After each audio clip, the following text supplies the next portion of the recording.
आभास की भास 1 तास जगण्याचा खरा टाइमपास या शो मध्ये मी आभास तुमचा आभास पुन्हा एकदा तुमचं स्वागत करतो। पण आय एम शुअर सगळ्यांनी हे गाणं नक्कीच ऐकलं असेल। झूठ बोले कौवा काटे काले कौवे से डरियो।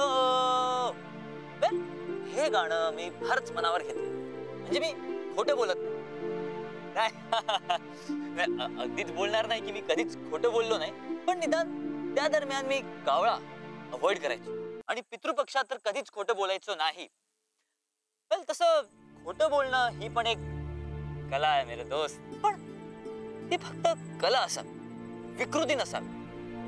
आणि मला असं वाटतं की माणसाच्या आयुष्यात कोणत्या ना कोणत्या नाजूक क्षणी त्याला खोटं बोलावंच लागतं। जोपर्यंत तुमच्याकडे ते पाकिट होतं, तुम्ही पुण्याच्या गल्लीबोळात फिरत होता, राईट? आता तुम्हाला नव्याने सुरू करावं लागणार आहे, परत मेहनत करावी लागणार आहे, आणि त्याने तुम्ही अमेरिकेच्या गल्लीबोळात फिराल। खोटं बोलणं हे नेहमी चुकीचं असतं असं नाही। जर आपल्या खोटं बोलण्याने कुणाचं नुकसान होत नसेल, कुणी दुखावलं जात नसेल, तर त्याचं पाप लागत नाही। तिळगुळकर काय बोलताय काय तुम्ही? लाईक करू? येस मॅम, हीच तर कला आहे। फार फार तर काय असणार, त्याने तुम्हाला जळवायला फोटोमध्ये टॅग केलं असेल, पण तुम्ही त्याचा हा मोटो फिनिश करा। एक मिनिट, काय कॉमेंट केलं? देवाच्या कृपेने माझी इडा पिडा टळली, all the best. Amazing man.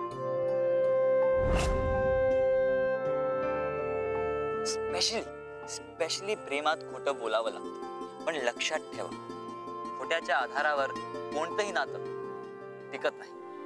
म्हणून खरं बोला, जरी ते तुम्हाला शॉर्ट टर्म लॉस वाटत असेल, तरी ते लॉंग टर्म प्रॉफिट आहे ह्याची मला खात्री आहे। जरा विचार करा, आय एम व्हेरी शुअर तुम्हाला पटेल।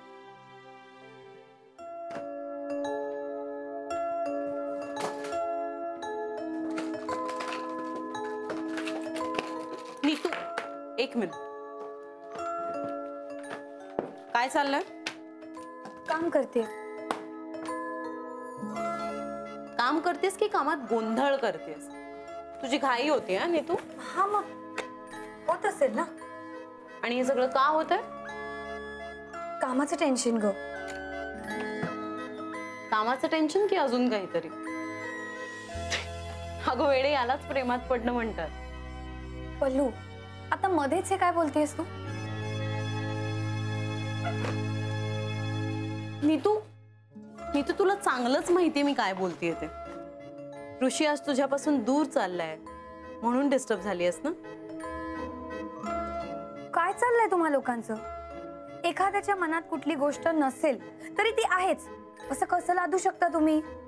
नीतू, एक मिनिट। नीतू, तू आधी स्वतःच्या मनाला विचार की तू आता जे काही बोललीस ते मनापासून बोललीस। तुम्ही ते बागावरी ठेव, आज का सामान आहे फुटल?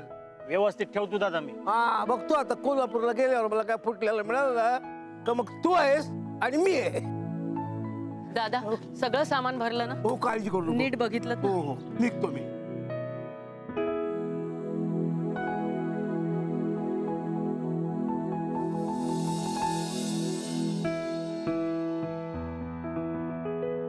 आणि हे बघ, तिकडे पोहोचल्यावर आम्ही फोन करतो। हो चालेल। काही काळजी। हो, आणि पोचल्याचा फोन करायला विसरू नका कोल्हापूरला गेल्यावर। हो। अरे चल, तुला जाताना घरी सोड। अरे नको, तुम्हाला उगाच उलटा पडेल, मी जाईन ना रिक्षाने। बर, येतो। सगळं सामान ठेवलंय बरं का? जायचं दादा? हा, चल। हा, सांभाळून राहा।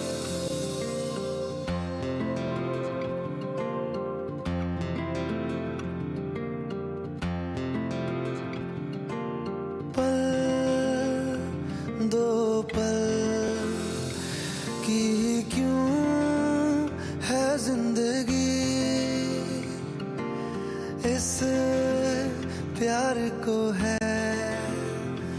सदियां काफी नहीं, तो खुदा से मांग लूं मोहब्बत में एक नई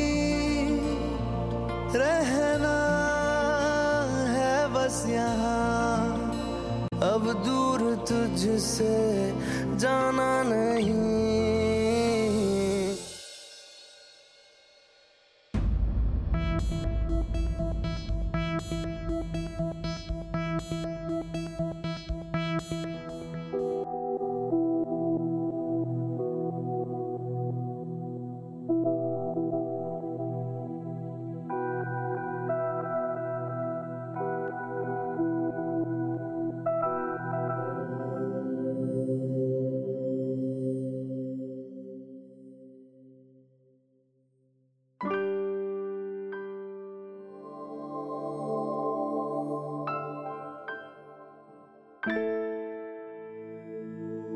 मॅम मी कोल्हापूरला परत जातोय.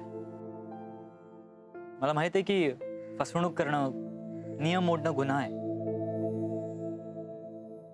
आणि मी तुमचा गुन्हेगार आहे आणि त्यासाठी मनापासून I am sorry.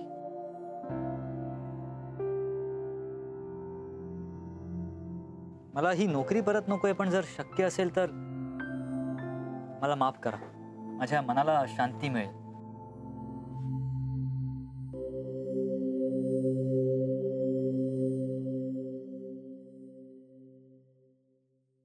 Mister Tilgulkar, मला मान्य आहे की तुम्ही खोटं बोललात, पण फक्त एकदा खोटं बोलल्यामुळे तुम्ही गुन्हेगार नाही ठरत. इनफॅक्ट हे खोटं तुम्ही स्वतःच्या स्वार्थासाठी नाही बोललात. आणि अशा खोटं बोलण्याचं पाप नाही लागत.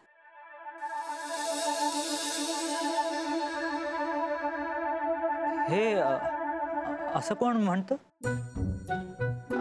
असं मी म्हणते. ओके, हे घ्या.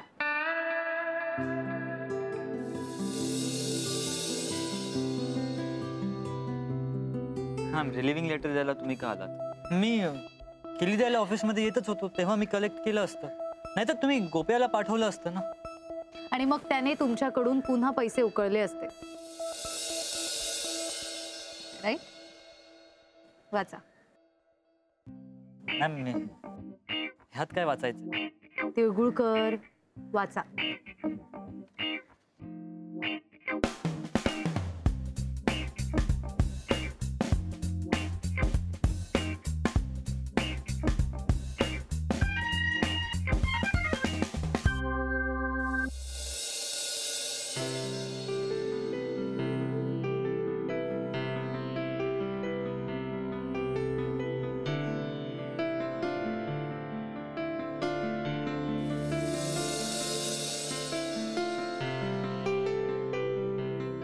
मॅम हे तर तुम्ही परमनंट झाल्याचं लेटर.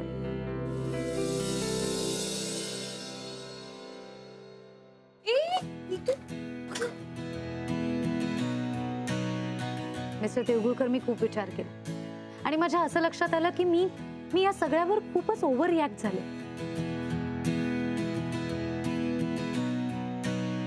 कधी कधी मी माझ्या सगळ्याच स्टाफवर खूप अन्याय करते, खूपच चिडते.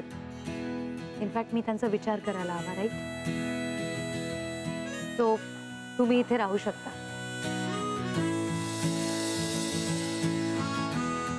मिस्टर तिळगुळकर, मी कॉफीबद्दल म्हणाले ते इथे नाही, कॅफे ज्युपिटरमध्ये. Cafe Jupiter? हाय ऋषी, कुठे आहेस तू? ऑफिसला. ऋषी, ऍक्च्युली तुझं जाणं रद्द झालंय ना, मला खूप आनंद झाला त्या गोष्टीचा. सो माझा विचार होता की आपण सेलिब्रेट करूया. नक्कीच. ओके देन, संध्याकाळी आपण कॉफीला भेटतोय. काय? आपण संध्याकाळी कॉफीला भेटतोय कॅफे ज्युपिटरला, and that's final. So see you in the evening.